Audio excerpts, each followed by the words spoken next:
Dear student, आप सभी का स्वागत है हमारे यूट्यूब चैनल वेलकम ज्ञान में। और आज के इस अंक में हम लोग पढ़ेंगे कक्षा 8 का विषय गणित का ये जो अर्धवार्षिक मूल्यांकन हुआ है उसका सलूशन। तो चलिए हम लोग शुरू करते हैं। आज का पहला प्रश्न है कि निम्नलिखित में परिमेय संख्या है। तो परिमेय संख्या कहते हैं जिसे हम P/Q के रूप में लिख सकते हैं। -5 है तो -5 को हम -5/1 लिख सकते हैं, तो P/Q के रूप में हो जाएगा। 5 को भी वैसे ही 5/1 लिखेंगे तो P/Q के रूप में हो जाएगा। ये P/Q के रूप में दिया है, तो इनमें सभी जो है ना परिमेय संख्या है। ऑप्शन घ होगा। नेक्स्ट है -9/13 का योग प्रतिलोम होगा। योग प्रतिलोम का मतलब होता है कि दोनों संख्याओं को जोड़ने पर आंसर 0 आना चाहिए। तो जब संख्या माइनस में रहती है तो उसका योग प्रतिलोम प्लस में होता है, प्लस वाली संख्या का योग प्रतिलोम माइनस में होती है। तो यहाँ -9/13 है, तो इसका योग प्रतिलोम ऑप्शन ख 9/13 हो जाएगा। नेक्स्ट क्वेश्चन है 3x = 18, तो x का मान ज्ञात करें। x का मान हम कैसे ज्ञात करेंगे? ये दिया है 3x = 18। x का मान ज्ञात करना है 18, ये गुना में है तो भाग में हो जाएगा, 3 × 6 = 18, तो x का मान हो जाएगा 6, ऑप्शन नंबर ख।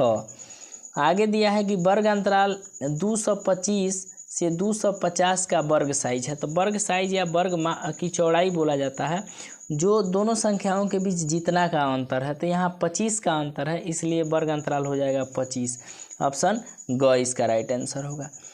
नेक्स्ट है कि एक पासे को फेंका जाता है तो कुल संभव परिणाम होते हैं। तो पासे पर 1 से लेकर 6 तक अंक होते हैं, इसलिए संभव परिणामों की संख्या हो जाएगी 6, ऑप्शन नंबर घ।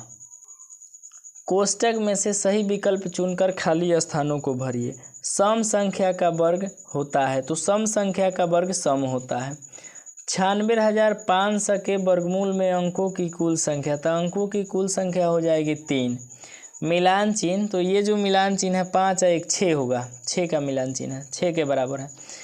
वर्ग के दोनों विकर्णों की लंबाइयाँ होती है, तो वर्ग के दोनों विकर्णों की लंबाइयाँ समान होती है। नेक्स्ट है सॉल्व करने वाला है -7 -13, तो इसको कैसे करेंगे? -7 माइनस हो जाएगा प्लस। अब माइनस प्लस हम लोग हटाते हैं, 7 में से 3 गया 4, ये बड़ा अंक है तो बड़े का साइन लग जाता है, -4 यहाँ आंसर होगा इसका। आगे है नेक्स्ट है कि मिलान करना है। यहाँ बहुभुज का नाम दिया है, यहाँ अंतःकोणों का योग। तो बहुभुज के अंतःकोणों के मापों का योग का सूत्र होता है n-2 × 180 डिग्री, जहाँ n क्या है? भुजाओं की संख्या है। तो त्रिभुज है, तो त्रिभुज में भुजाओं की संख्या होगी 3, तो 3 - 2 × 180 डिग्री। 3 में से 2 गया 1, 1 × 180 = 180, तो त्रिभुज का हो जाएगा 180। आगे है चतुर्भुज, तो चतुर्भुज n के जगह लिखेंगे 4 - 2 × 180, तो 4 में से 2 गया 2 × 180, 18 × 2 = 36, 360 हो जाएगा। उसके बाद पंचभुज है, तो पंचभुज का हो जाएगा n - 2, n की मीन्स 5 - 2 × 3 180, तो ये हो जाएगा 5 में से 2 गया 3 गुने 118 × 54 540, तो ये पंचभुज का हो जाएगा 540। अब है -2 के पावर 3, तो -2 को 3 बार गुना करेंगे तो ये हो जाएगा -2 × -2 2 दूनी 4 4 दूनी 8, लेकिन ये माइनस में रहेगा। नेक्स्ट है कि 3 का स्क्वायर प्लस 10 का स्क्वायर, तो 3 × 3 = 9 प्लस 10 × 100, ये हो जाएगा 109। तो 109 दिया है, हाँ दिया है। तो त्रिभुज के तीनों कोणों का योगफल हो जाएगा 180 डिग्री, चतुर्भुज का हो जाएगा 360 डिग्री, पंचभुज का हो जाएगा 540, और -2 के पावर 3 का हो जाएगा 8, और इसका मान इतना हो जाएगा। नेक्स्ट क्वेश्चन है क्रमिक घटाव की क्रिया द्वारा 144 का वर्गमूल ज्ञात करें। तो क्रमिक घटाव की विधि द्वारा कैसे बनाते हैं? तो लगातार जो विषम संख्या है, विषम संख्याओं को घटाते हैं। जितना बार घटाने के बाद जीरो आ जाता है, जितना बार घटाने में जीरो आता है वही उसका वर्गमूल होता है। तो विषम संख्या हम लोग जानते हैं जिसमें 2 से पूरा भाग नहीं लगे, जैसे 1, 3, 5, 7। तो इसको सॉल्व करते हैं। 144 का निकालना है, तो 144 में से पहली विषम संख्या 1 घटाएंगे तो 143 होगा। अब 143 के बाद 1 के बाद विषम संख्या 3 है, 3 घटाएंगे तो 140। 140 में से 5 घटाएंगे 135। 1, 3, 5, 7, 9 ये सब लगातार विषम संख्या हैं, विषम संख्याओं को घटाना है। 140 में से 5 घटाएंगे 135। 135 में से 7 घटाएंगे 128। 128 में से 9 घटाएंगे 119। 119 में से 11 घटाएंगे 108। 108 में से 13 घटाएंगे 95। 95 में से 15 घटाएंगे 80। 80 में से 17 घटाएंगे 63। 63 में से 19 घटाएंगे 44। 44 में से 21 घटाएंगे 23 और 23 में से 23 घटाएंगे 0। कितना बारी घटाने के बाद आया है देखते हैं। 1, 2, 3, 4, 5, 6, 7, 8, 9, 10, 11, 12 बार में आ गया। तो 144 का वर्गमूल जो हो जाएगा 12 हो जाएगा। क्वेश्चन नंबर 5 है 512 का घनमूल ज्ञात करना है। तो 512 का घनमूल हम लोग निकालेंगे गुणनखंड विधि से। 2 से 2 दूनी 4, 5 दूनी 10, 6 दूनी 12। फिर 2 से कटेगा 2 एकम 2, 2 दूनी 4, 8 दूनी 16। फिर 2 से कटेगा 6 दूनी 12, 4 दूनी 8। फिर 2 से होगा 3 दूनी 6, 2 दूनी 4। फिर 2 से 16 दूनी 32। फिर हो जाएगा ये 2 से 8 दूनी 16। फिर 2 से 4 दूनी 8 और फिर से 2 दूनी 4। अब हम लोग इसका ये करते हैं। 2 कितना बार है? 1, 2, 3, 4, 5, 6, 7, 8, 9 बार। 1, 2, 3, 4, 5, 6, 7, 8, 9। घनमूल निकालना है तो घनमूल का चिन्ह लिखेंगे। 3 गो समूह में से 1 गो निकालते हैं, 3 गो में से 1 निकालते हैं, 3 में से 1 निकालते हैं। तो 2 दूनी 4, 4 दूनी 8 हो जाएगा। इसका घनमूल कितना हो जाएगा? 8 हो जाएगा। क्वेश्चन नंबर 6 है कि एक त्रिभुज के तीनों कोण 2:3:4 के अनुपात में है तो प्रत्येक कोण का मान ज्ञात करें। जब भी ये अनुपात में प्रश्न रहता है तो त्रिभुज की भुजाओं को हम लोग x के रूप में मान लेते हैं। ये 2 है तो इसको 2x मान लेंगे, ये 3x मान लेंगे, ये 4x मान लेंगे।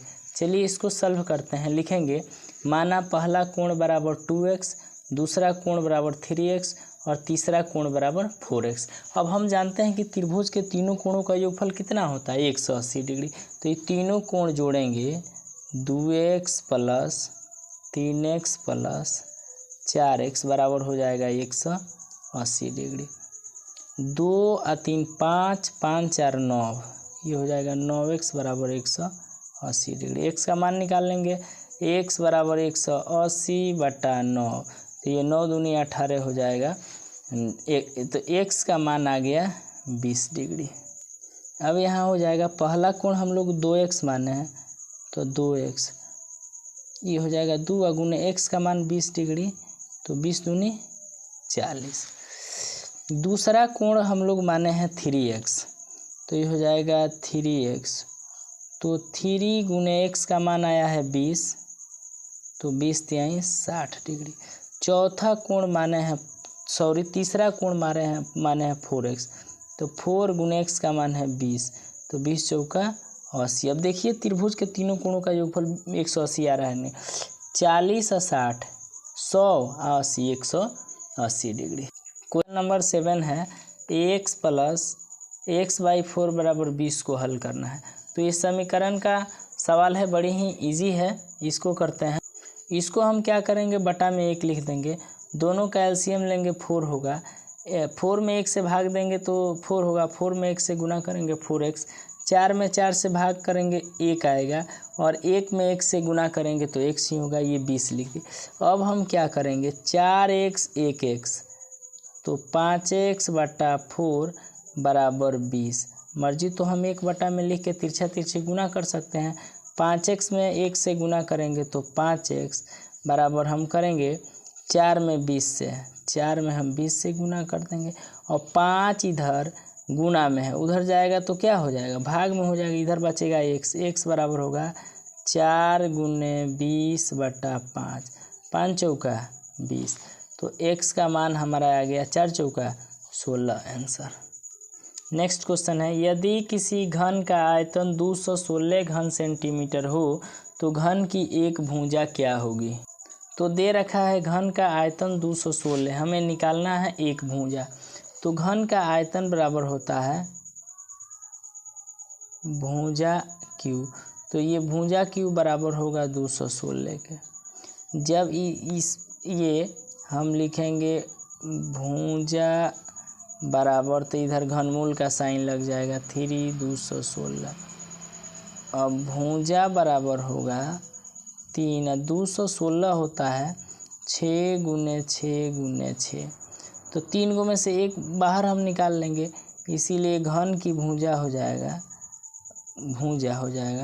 भुजा बराबर 6 सेंटीमीटर। घन की एक भुजा लिख दीजिए, घन की एक भुजा बराबर 6 सेंटीमीटर। क्वेश्चन नंबर 9 भी एक इक्वेशन है, इसको सॉल्व करेंगे। x² माइनस x माइनस 2 का होल स्क्वायर बराबर 32, इसको सॉल्व करना है। तो x² का हम लिख देंगे x² माइनस, यहाँ देखिए a माइनस बी का होल स्क्वायर है, तो a माइनस बी का होल स्क्वायर होता है a² minus 2ab plus b²। तो a के जगह x है तो लिखेंगे x² माइनस 2ab, 2 सूत्र में है, a के जगह x है, b के जगह 2 है, प्लस b², b का मतलब 2 है, 2 के स्क्वायर बराबर दिया है 32। अब हम लिखेंगे ये x² माइनस, ये है x² माइनस 2 दूनी 4x प्लस 2 का स्क्वायर करेंगे 4 बराबर 32। अब देखिए ये जो माइनस है ना, सब में गुना कर दीजिए, तो ये हो जाएगा x² माइनस x², माइनस में माइनस से करेंगे प्लस 4x, माइनस में प्लस से करेंगे -4 बराबर इस साइड हो जाएगा 32। अब देखिए प्लस माइनस कैंसिल हो गया, तो ये बचेगा 4x बराबर 32, बराबर के इधर माइनस में उस साइड जाएगा तो प्लस में हो जाएगा 4।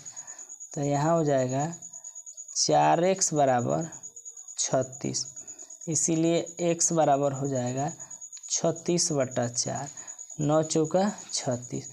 तो x बराबर हमारा आंसर कितना आ गया, 9 आ गया।